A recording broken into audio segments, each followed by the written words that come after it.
As you can see, 3 pesos lang laman ng Maya account ko.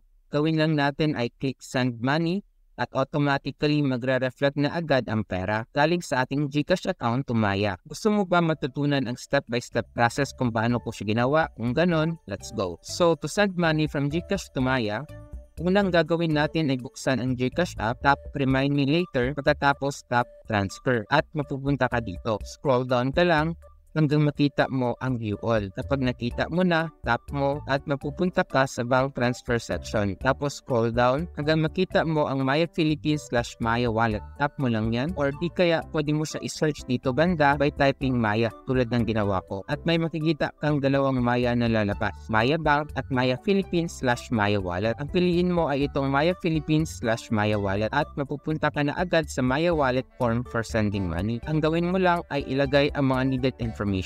Kapag hindi ka naman marunong, no worries, tuturuan kita. Dito sa amount section pala, ilagay mo lang ang pera na gusto mo i-transfer galing sa iyong GCash to Maya tulad ng ginawa ko. Note nga pala, ang minimum amount na pwede i-transfer from GCash to Maya ay 1 peso, habang ang maximum naman ay 50,000 pesos. Sa account name, ay ito yung pangalan na registered sa Maya Wallet mo. So since Juan de la Cruz registered sa Maya Wallet ko, Juan de la Cruz din nilagay ko. Dito naman sa account number, ito yung cellphone or mobile number na ginamit mo sa pag-register ng iyong Maya account, formerly known as PayMaya. Lagay mo lang din tulad ng ginawa ko. Dito naman sa send receipt to, optional lang ito.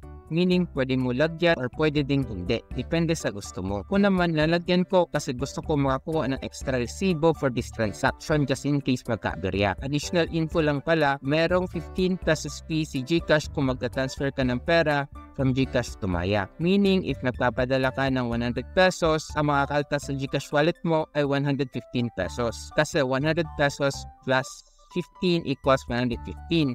Or kahit 10,000, 10,015 din mababawas sa'yo.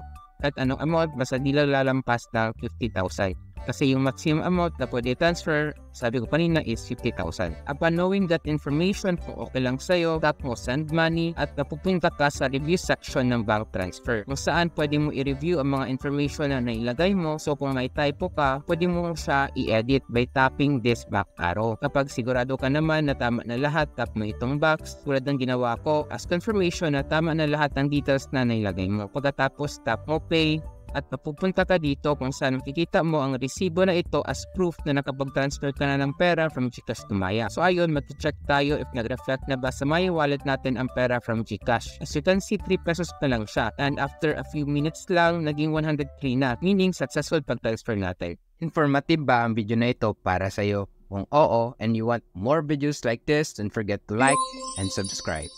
Yun lang, see you in my next video. Let's go!